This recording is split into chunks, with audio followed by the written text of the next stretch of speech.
Welcome into another episode of Home Field Advantage. I'm Will Highland. I hope you're all having a great week or weekend, whenever, however, and wherever you may be listening or watching the podcast across our great country or our great land. It's June 9th, 2023, start of a weekend.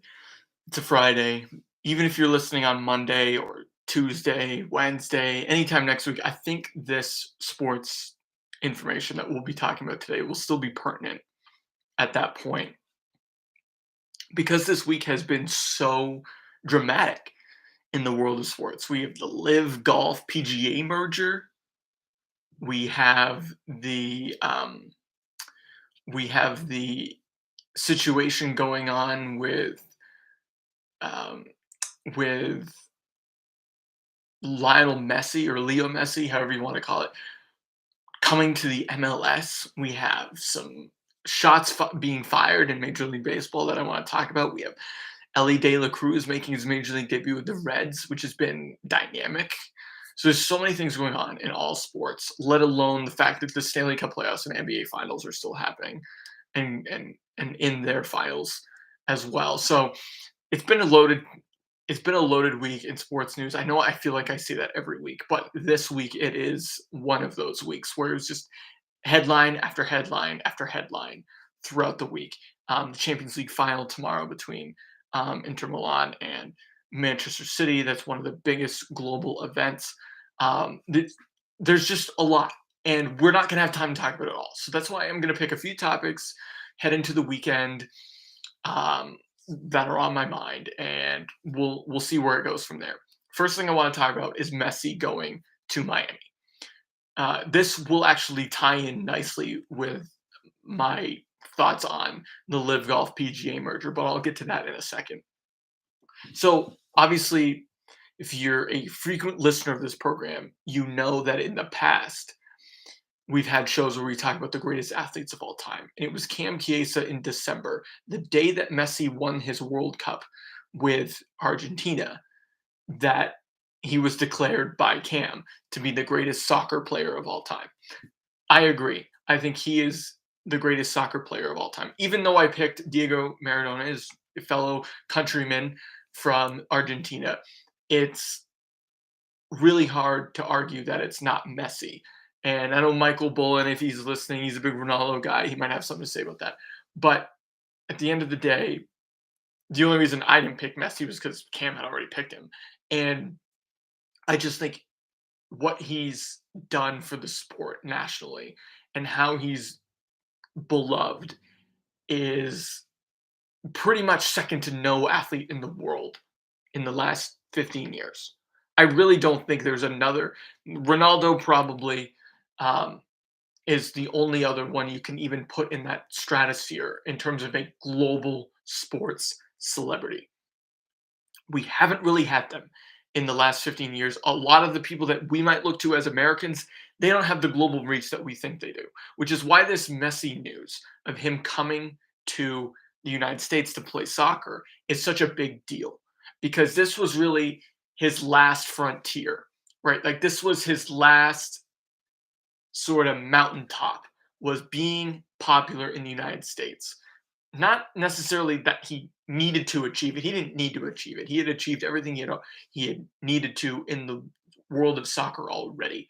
But what this move does is it puts him into another level, another tier of greatness and notoriety and celebrity that I don't even know it was even possible for somebody to get into. And we talk about Tom Brady and how big of a sports celebrity he is in our country. He has 14 million Instagram followers. Messi has 400 million. So he's 40 times the social media footprint as Tom Brady. And we look at Tom Brady in this country as being the modern day Michael Jordan, right? Like even Michael Jordan, if he was around nowadays, if this was his heyday and he was playing during the social media world, it's likely that he probably wouldn't have eclipsed 50 million social media followers. Messi has 400 million. So, when you look at, I heard Josh Ricker, who's the host of The Main Stand, I've had him on this program. and I want to attribute this thought to him. He had mentioned that he had watched Air and about how it was unprecedented at the time for somebody like Michael Jordan to get royalties from shoe sales, and how in the 1980s and 90s that was a big deal. Well, what's happening now with Leo Messi is also breaking barriers in terms of sports marketing. So, putting on my sport management hat here for a moment, he's going to get a slice of the Apple TV revenue. Apple TV and the MLS have brokered a deal where they're pretty much the exclusive streaming partner. Leo Messi's going to get a slice of that deal by choosing to come and play at Inter Miami. In addition, he's going to likely have a ownership stake in Inter Miami, which, by the way, is owned in part by David Beckham, who was also a global phenomenon who chose to come play in the United States later on in his career. And with all of these things in mind, you can look at this deal and say that this is not only a great move for Leo Messi because what he's getting out of this deal, right? Parts of the streaming revenue, ownership potentially in that club down the line, all of these things that we don't even know about. Obviously, great for Leo Messi to expand his global footprint in the United States, especially considering that the defending World Cup champ will have the chance to play here leading up to when North America hosts the tournament in 26. But it's also a huge deal for the continent itself because of that, right? The fact that you'll have Leo Messi playing in North America is no doubt makes him the most famous soccer player ever to step foot in the United States, in the MLS. I mean, David Beckham and Pele did it as well, earlier on. Those are really the only two that you can talk about. I know Ibrahimovic went to LA Galaxy as well, but he's clearly not on the same level as Messi, in my opinion. But you have a situation where a a global sensation is coming to a league that isn't considered a top league in the world. Like, it's not. It's not considered a top league in the world. It's mostly Americans and some Canadians, and some players from the Western Hemisphere that play over here. But you don't usually get stars that have played in Europe coming over here, in the same way. Um, I can't remember. I can't remember the last big star to come over here. Um, maybe Gareth Bale, but these guys are not on the same level as Leo Messi or Pele or Beckham before him. So again, not only does Messi get this extraordinary opportunity to grow his brand in the United States and get a piece of the pie over here in North America, but subsequently this part of the world gets a chance to see Leo Messi play, uh, and not just for that one tournament that we're going to have in 2026, assuming he's still playing.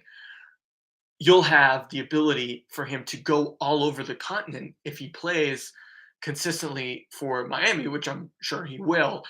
Kansas City, Dallas, Nashville, the Twin Cities, parts of Canada, the Northeast, all over the country, people will be able, and all over the continent, people will be able to see Messi play, and that will be huge for the sport here. Just like it was big when Beckham brought MLS to another level, or when Pele brought the old soccer league, I forget the name, that existed in the U.S. In the 80s, before he brought them to the next level. Like, that's what we're going to see. So we're going to see it on such a big scale, we won't even know what to do. Won't even know what to say about it, because the soccer people and Josh's group over at the main stand, they've been really keen on this as well. Is they've talked about how we're on this linear path with soccer in the United States that not a lot of people are paying attention to. If you think about all the things that are going on, and it can be as trivial as Ted Lasso being one of the most popular shows on streaming right now. And again, no mistake, that Apple TV has invested in the MLS at the same time as its most popular program, Ted Lasso, is extremely likable and successful here. That's not a coincidence. So not only do you have things like Ted Lasso or Ryan Reynolds and Wrexham getting really popular. I mean, Wrexham just went and beat our women's national team 12-0. So that's how big Wrexham has gotten in the United States. You also have the fact that FIFA is being played all the time. You have Premier League fan festivals going on all over the country now. I mean, and since I've become a newborn, soccer fan in the last 5 years or so, I've really started to see this take off as well. And it's not going anywhere. In fact, it's going to get bigger now that Messi's here and now that the United States, Canada, and Mexico will be hosting the World Cup in 2026. So make no mistake, soccer is on arrival here in the United States. To think that it will ever be on the same level as the NBA or the NFL is, of course, naive. But I wouldn't doubt if at some point in the near future, it's closer to the NHL and MLB than most people give it credit for. I think the one hurdle that soccer has in this country is the access to watching it on television. And Apple TV is banking on that being a point of growth for them. But I am wondering just how successful that actually will be, because one of the things that makes the NFL and the NBA so popular is that for most of our lives, and we've talked about this before too, it's been so accessible on broadcast television that it's so easy to find. I think that access and that desire to go out and watch a game on TV, I think, is something that soccer will have to get better at.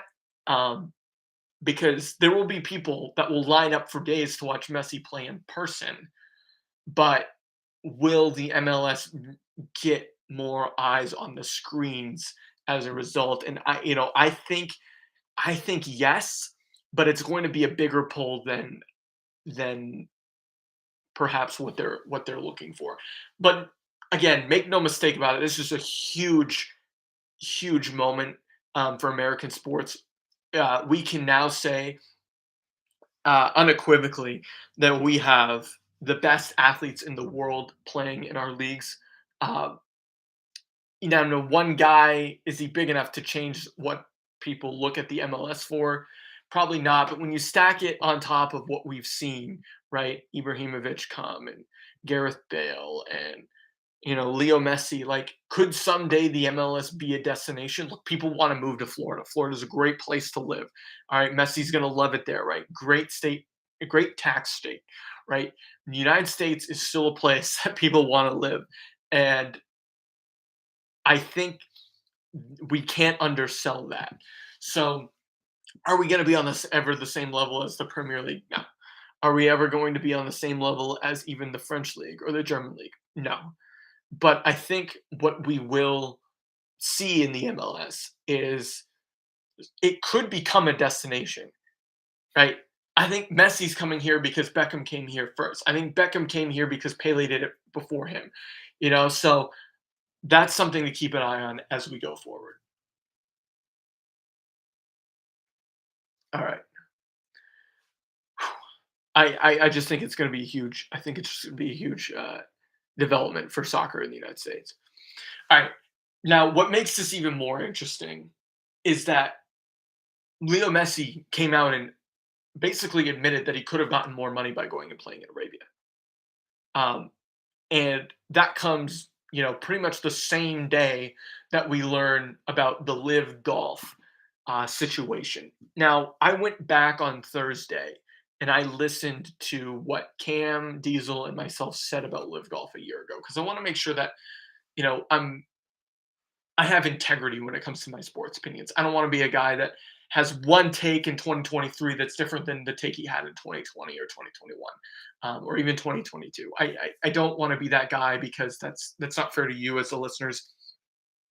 I don't subscribe to the hot take Olympics that has taken over sports. I don't want to be a part of the headline grabbing clickbait culture. So I'm not just going to say the most outrageous thing just to get you guys to listen to me. So I want to make sure that I'm consistent with my opinions on this. And my big concern a year ago when it came to live golf and the PGA and their relationship with one another is that there would be golfers who would be worried too much about their reputation if they left the PGA Tour, or golfers that would be reluctant to leave and have that stain and be looked at differently by their peers, not just by the tour or by fans, but by their peers. Right. So that was the development that really stuck out to me that I wanted to keep an eye on and that you really needed to focus on if you were going to have an opinion about the interpersonal side of this. What has happened since, though, um, is it's been announced that Live Golf will actually merge with the PGA, and this is just so interesting because it's almost like a year to the day. It was almost like everybody gave it a year and then realized that it was not sustainable going forward because of all the legal trouble that was going on. Like it was almost like both sides ran out of leverage and just merged. But the side that really ended up with egg on their face is the PGA. And here's why. I mentioned a year ago about the relationships that the PGA Tour has a monopoly on golf because it has built relationships with other tours. All right. And that they get along well and they can coexist together and that the PGA is an old boys club. And that remains true. Where I sort of wavered in terms of what actually happened is I undersold just how much the PGA was into those relationships and into its reputation. They were so embedded in their reputation. It's so weird and convoluted, but follow me here. That they folded and stained their reputation because they were so concerned about a tour like Live eating their lunch. They were so concerned with losing more guys to Live as Live went on that they ended up throwing away their reputation that they were trying to protect by merging with Live. So it's like they lectured everybody a year ago about loyalty. You had Jay Monahan talking about 9/11 victims' families. Like they were playing that card. And look, make no bones about it. If you choose to get in bed with Live Golf, you're choosing to get in bed with, Saudi Arabia. But that's just the way it is. Whether that's right or wrong, I'll leave that up to you to decide. Right? I'm not going to clutch my pearls when it comes to Live Golf, and then not also point out that the NBA does business in China, or that all these other leagues are okay, doing business with shady countries. I'm not gonna be a hypocrite about that and clutch my pearls over Live Golf. I'm gonna let you decide how you feel about Live Golf. I'm just pointing out that a year ago everybody was all up in arms and on their moral high ground about Live Golf, including the PGA itself. You had the commissioner talking about 9/11 victims' families and about how asking players if they ever had to apologize for being on the PGA Tour. Well, fast forward a year, and the PGA Tour has thrown its principles out the window at the altar of dollar signs. So how mad can they really be? Again, this league that I argued was so focused on reputation and protecting its brand is actually so focused on protecting its brand and not letting Live overtake them that they folded on their principles and have merged with Live, which is the most hypocritical thing I think I've ever seen in sports. And again, I'm not trying to, participate in the hot take Olympics. I have just not seen that much blatant hypocrisy by an organization in my life in a pure sports realm. I have never seen a organization as big as the PGA Tour be so public about an opinion about another entity and then immediately, not immediately, but relatively speaking, only a year later, go out there and throw their principles out the window because they're so worried about losing market share to the Live Tour. Now, look, I'll be honest with the Live Tour too, and I've talked to my buddies about this. The Live Tour is a freaking joke. All right, the PGA was only scared of the money and the financial leverage that Live had. Live had nothing on the PGA when it came to a TV product. The Live TV product was horrendous. It was on the CW. It's like you're watching Bewitched at 9 a.m. in the morning, and then all of a sudden you've got the Live Golf Invitational from who the hell knows where on your TV. Like that does nothing for me. And the only thing that was keeping Live alive was their big names in their deep pockets. Like it wasn't like their product was better to the average golf fan than the PGA product. It just wasn't. And I watch a lot of golf. It just wasn't it. And so they also sort of needed to merge too in order to avoid this whole dark cloud and some of the embarrassment of their poor television ratings. I mean, there was a tournament I think in the month of April or March where their ratings were lower than America's Home Videos, America's Funniest Home Videos, on a Sunday afternoon. I mean, that's laughable for a entity that wants to be taken seriously in the sports world. So it's not like they didn't need something from the PGA either. I think they will benefit from this too because they just paid all these guys a bunch of money to be Live golfers, right, and help the brand grow a little bit. You know, Brooks Koepka, Dustin Johnson, Cam Smith, whoever. And now they're at a point where they've now merged with the PGA, so now they get the potential to coexist in the sport and have some of that television resources be a little bit more appealing to the average golf fan. But we'll see. I mean, there's still a faction of golf fans who are turned off by Live, and there's still a faction of golf fans who think the PGA is hypocritical and phony. And guys like Rory McIlroy, you know, whining about it aren't going to help that. And Jay Monahan's days as PGA commissioner have to be numbered if he continues to get roasted like he has been the past few days. But I also said that about Roger Goodell 8 years ago, and look where we are. But to that end, I guess the bottom line is this: if you're unfamiliar with the situation, and just think about it this way: there are two groups of golfers right now, and I'll put this in terms of that are easy for us to understand. Let's say you worked at a grocery store chain and you were in upper level management. And actually, let's use department stores for example. Let's use Walmart and Target, just because, or Walmart and Kroger or something like that down south. I don't know. Just pick two competing brands, Coke or Pepsi. Name it. You name it. And you're in upper level management. And one day you're minding your business working at Walmart, and Target brass comes up to you and poaches you and says, "Look, like you can come to Target right now and make 40% more, 50% more. You'll make more with us than you ever made in your career combined at Walmart. But you can never associate yourself with the friends and colleagues or accounts or clients or anybody you had dealt with over at Walmart. And by the way, you're going to have to do things that maybe you don't personally agree with." And look, I'm not trying to make a current event statement as it pertains to any of this right now. I'm just using Coke, Pepsi, Walmart, Target as an example. Trust me. This is all ball, no politics here.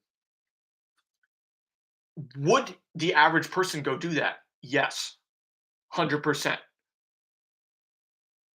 But let's say there were some employees that said, "No, I'm not going to sacrifice what I believe in to change companies. And no, I'm not going to do that. I'm going to turn down this big payday because I'm going to stand on principle." Which again, it's easy for millionaire golfers to stand on principle. It's a little bit harder for you and I to do that. But let's say they did that. And then a year later, they've turned down all this money. those two companies merge anyway, right? So you have the group that took the money, maybe sacrificed their principles for a big payday, but I don't know what's in their brains. I don't know how much of a sacrifice it really was, right? It's not a sacrifice. I'm sorry, when you're getting $600 million, or $400 million or whatever it is. And there was that group that made the quick cash, and then there was the group that said, "No, I'm loyal," and they got hosed. So if you're and they got hosed because the PGA that was lecturing everybody about being loyal made a deal with the devil. So make of that what you want. Sort of like that one conscience on either side of your shoulder. It'd be like if they, just decided one day to get together. And the good conscience that was telling you to be a good person all those years and be loyal actually just decided to just team up with the other side. Or it's if that other side who paid you a bunch of money said you weren't going to have to do all these things, is now going to somehow uh, get together with the good side. I mean, there's so many different analogies, but that's the bottom line is the PGA treated its fans like we were stupid,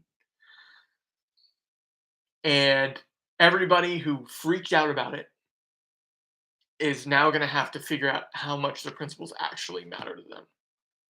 And we'll see what happens with the golf side of it, what the tournaments look like, what the tour actually looks like. I'm sure there's a lot to still be ironed out there, but make no mistake, uh, the PGA Tour folded like a lawn chair. They have egg on their face, and they look like the biggest hypocrites in the world. Meanwhile, the LIV Tour, which was a joke, now has some credibility because at the end of the day, they won the argument. They changed golf, and they were a disruptor in a sports world, and particularly a golf world that had become way too status quo. All right, last thing to talk about here before we roll up and finish this quick pod is, um, there were some comments made by Nestor Cortez of the Yankees about how the Red Sox Yankee rivalry isn't exactly fruitful. Now I'm gonna try and find the the quote here. Let's find it. Yeah, here we go. From Fansided, my good old friends at Fansided. Um, Here we go. So they're getting ready to play each other, coming up, and the situation has become pretty interesting because I can't really say that Nestor Cortez is wrong. The Red Sox Yankee rivalry is not what it was 3, 4 years ago, let alone 15 years ago, 20 years ago, when it was absolutely at its peak. But he went on to say that it doesn't feel like the rivalry is what we have with Tampa or with Toronto. He says you could argue that the Red Sox haven't been who they really are the last couple of years. And he's right.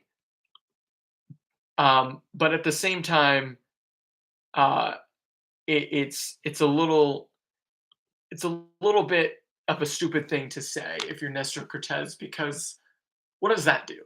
What does that do? Does that help you? Does that help the Yankees? I mean, the Yankees haven't. Do we want to run up a World Series scoreboard? In the modern times, I know Yankee fans love to talk about having 27 rings, but how many of those were before World War II? Like probably at least half off the top of my head. Um, I know they won in the 50s. They won in the 90s and early 2000s, or the late 90s, I should say. They won a World Series in '09. But if you run the 21st century World Series count, it's 4-1 in the Red Sox favor. In fact, the Red Sox have won two since the Yankees last won their first, and all four Red Sox World Series have been with four completely different core groups. So it's not like the Red Sox haven't been able to win with different players, whereas the Yankees won a bunch of titles in the '90s with the same group. Um, so the Yankees have also lost a ton of games recently in the playoffs. Now, of course, the Red Sox need to make the playoffs for me to have that argument, but I don't even have to go longer than 2 years ago when the Red Sox beat the Yankees in a one-game playoff at Fenway. That was probably the last big Red Sox Yankee game we had. So the Yankees really haven't been who they were either. They and the fan sided columnist who's I already clicked out, so I don't know who it was, but they said that uh, you know, like the Yankees haven't been a stalwart either. They've been actually the biggest underperforming team really of this entire 2020s decade, even dating as far back to 2015 when they lost the wild card game. 2017 they lost in the ALCS. 2018 they lost to us in the DS. 2019 and 2020 I believe they lost in the playoffs. 2021 we beat them in a one game playoff, and then last year they lost in the championship series. So the Yankees have lost too. And they haven't been who they are. So it's not just that the Red Sox haven't been good and that the rivalry hasn't been intense because of the Red Sox. The Yankees also have to participate in that too. Um, and I guess that would be my critique of Cortez's comments is, I mean, the rivalry needs gasoline, but it's not like it's just the Red Sox that suck. It's not like this is the 19, you know, the 1950s or whatever when the Red Sox were horrible and the Yankees were great.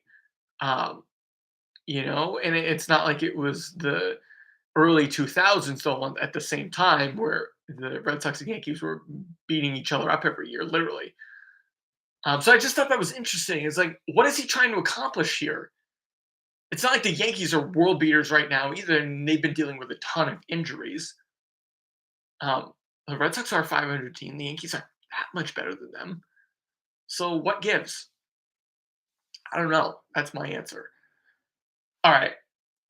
Last quick thing about the Red Sox. Came out today. Chris Sale is going on the 60-day DL. Duvall's been active.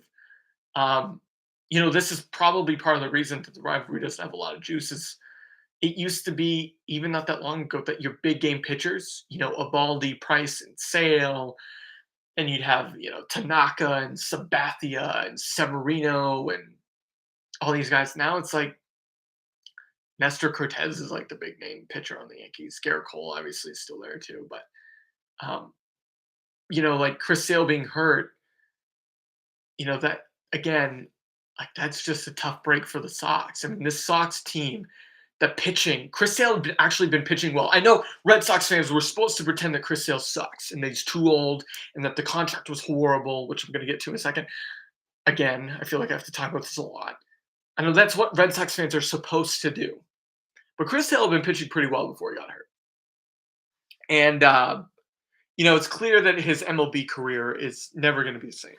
And I read an interesting Twitter thread about how the Hall of Fame starting pitcher is a dying breed. And Chris Sale is living proof of that. Somebody who can't stay healthy. Starting pitchers who don't have a lot of longevity. All these kids that the Rays keep pumping out, Rasmussen and the other kid down there, like me, Rasmussen's been hurt. I forget the other kid. Oh my God, what's his name? McClanahan, I think. All these guys that the Rays are pumping out in recent years, they're all going to get hurt someday, right? I mean, think about all the pitchers that get hurt now and have Tommy John. I mean, Chris Sale himself even said it's almost like an oil change now. And so the dying breed of the starting pitcher is a true thing. And Chris Sale is embodiment of that. I mean, Chris Sale signed that extension in the spring of 2019. You were coming off a World Series championship. All right? Plain and simple, you re-sign your pitchers. Now people are going to play revisionist history and talk about how they all said back then that Chris Sale was going to have Tommy John surgery. Okay. Nathan Eovaldi had it twice, and we gave him a huge contract. All right? So Tommy John surgery by itself, even though it's become like an oil change and is still a big deal, in a way it's still routine enough where pitchers come back from that. I mean, look at DeGrom. Nobody talks about DeGrom the same way they talk about Chris Sale. DeGrom just signed like the biggest pitching contract ever, essentially, that I can remember with Texas, and he's also hurt and done for the year, essentially.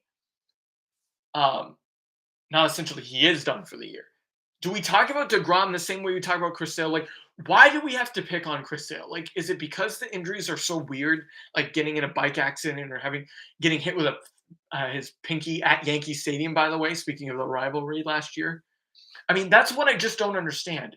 Is you give your starting pitcher a big contract in 2019, great, awesome. We didn't know that the injuries were going to happen. And even if you did and you said, oh, well, because of his delivery and his innings and all the workload that he has, he's Tommy John waiting to happen. All right. You didn't know that he was going to get a shoulder injury and a rib injury and a pinky injury or whatever else the hell he's going on with now, or fall off his bike and break his wrist. Like all of these things were outside the realm of what we thought back then. All right, and hindsight's always 2020. I guess that's the bottom line with Chris Sale. You can bitch about Chris Sale being hurt all you want and how horrible that contract was. But hindsight is 2020. All right? Think about it this way. As long as we want to go back and think about the future as if we were in 2019 again, let me paint this picture for you. And I know I've talked about it on this show. Let's say Chris Sale doesn't get re-signed in his contract ends his 3 years in Boston, 17 through 19. 2019, the season's over. Chris Sale rides off into the sunset, signs a 6-year, let's say 6-year, $180 million deal with, or $190 million deal with the Padres or the Rangers or the Cardinals or the Cubs or whoever the hell you want to name. Let's say in that same offseason, you trade Mookie Betts. Now, this is the part that really drives me nuts when Red Sox fans try and argue with me that we would still have Mookie Betts and Xander Bogaerts if not for Chris Sale. That's a stupid thing to say. Want to know why it's stupid? Because in the same offseason that we got rid of Xander Bogaerts and let him walk, we signed Masataka Yoshida to big money. All right? Masataka Yoshida, who is a good player, but has never had an at-bat in the major leagues ahead of that. So, we can afford Masataka Yoshida. We can afford to pay other free agents that have come in since then. Obviously not to big money deals like Betts or Sale or Bogaerts, but it's not like the Red Sox don't have money to spend and that Chris Sale hamstrung them. All right, that's not true. That's the Bluminati, being, stubborn about their own lack of foresight into how inconsistently bad this Red Sox team is going to be under Bloom. But that's, again, a topic for another podcast. My point with regard to Sale is if you had let Chris Sale walk in 2019 and traded Betts or let Betts walk, because Mookie Betts, with or without Chris Sale getting signed, did not want to play for the Red Sox. He did not. All right, he's made that clear that the Red Sox had burned a bridge with him well before Chris Sale even put pen to paper. In fact, the Betts and Red Sox rift goes back to when Mookie Betts was in high school, for crying out loud. All right, so this idea, that's an asinine idea. But let's say that Chris Sale does walk and Mookie Betts gets traded. Now you've lost Betts and Sale in the same offseason 1 year after they helped you win a World Series. How do you think that would have gone down if Chris Sale pitched well in 2019 and then we let him walk? How do you think Red Sox fans would have responded to that? Probably not good. All right, so as long as we want to go back and play revisionist history and pretend that we felt a certain way in 2019, we can also go back and be hypothetical about it. All right, you win a World Series in 2018. 6 months later, guess what you do? You sign your pitcher to a big contract. All right, because need I remind Red Sox fans, the ones that like to clutch their necklace and get all excited about and amped up like I am right now about money? Let me remind Red Sox fans that in 2013, a homegrown pitcher named John Lester was barely 30 years old. All right. I think he had just gotten past 30. All right. We let him walk out the door. All right. In fact, we traded him because we insulted him with a poor offer and he never got over it. All right. He won us a World Series in 2013. We couldn't get the deal done in the offseason. We traded him in August, and by the time free agency came around in the fall, he wanted nothing to do with us. And in fact, if he goes to Cooperstown, it's going to be as a Chicago Cub. We were about to let that same thing happen over and over again with Chris Sale. Not that we developed Chris Sale, but we traded a lot of assets for him, Kopech and Moncada. We get Chris Sale in here. Chris Sale helps us win a World Series. Let's say we lowball him or don't extend him in 2019. Then he walks too, or we trade him. What does that look like? That looks like we haven't learned our lesson. Meanwhile, we're literally paying David Price to pitch for another team. Again, don't let Red Sox fans let you forget that David Price, up until last season, was being paid to pitch for the Dodgers. So anytime they want to talk to you about money, just remind them that the offseason after we lowballed John Lester, after winning a World Series, we went and we signed David Price to a 31 million AAV contract. So again, I say all of this because Red Sox fans really like to get worked up about the Chris Sale contract being horrible, and for some reason they want to. I feel like some of them just want to root against him, but like the 3 years, the 2 seasons, I should say, that he pitched and was completely healthy all year, they won a World Series. They won a World Series in the second year, and the first year they won the division. All right, so he made a difference. David Price and Craig Kimbrell were there in 2016. They were better in 2017, and they were even better in 2018 with Chris Sale, obviously. So you go into that offseason with this guy heading into his last year who's helped you win a World Series, started 3 consecutive All-Star games, has been one of the best pitchers in the league, and Dave Dombrowski pulls out the pocketbook for him. That's what he's supposed to do. All right, so did the contract work out? No, I'm not pretending that it did. He's been injured every year since. He's barely pitched in 4 years, and it sucked. It sucked for him, it sucked for the team, and it sucked for the fans. But we don't have to go back and pretend that we should not have signed him just because of the hindsight and of what's happened since. Because at the time, it was the right move. Just like it was the right move to have re-signed John Lester when we didn't. Just like, ashamedly, it was the right move to go out and get David Price at the time. Did that contract work out? No. Did the Dustin Pedroia contract that they signed in 2013 for 8 years work out? No. He barely played the last half of that. Do Red Sox fans ever bring that up? Of course not. All right, but for some reason we've singled out Chris Sale, maybe because of his, anger outbursts, maybe because of the fact that the Red Sox haven't been good since that contract, whereas they were good during the years of those other players I mentioned. I don't really know the particulars. What I do know is that it's really starting to get old. Yeah, the injuries are starting to get old too. I'm sick of them just like everybody else. But I'm also sick of Red Sox fans wanting to be a big market club, wanting to be successful, and then wanting to pay players. I wish Bogarts was playing for us. I wish Betts was playing for us. But you know what? We signed Chris Sale in 2019. We were a big market team back then. We behaved like one. It's not his fault that Bloom has behaved and compete like a big market team since.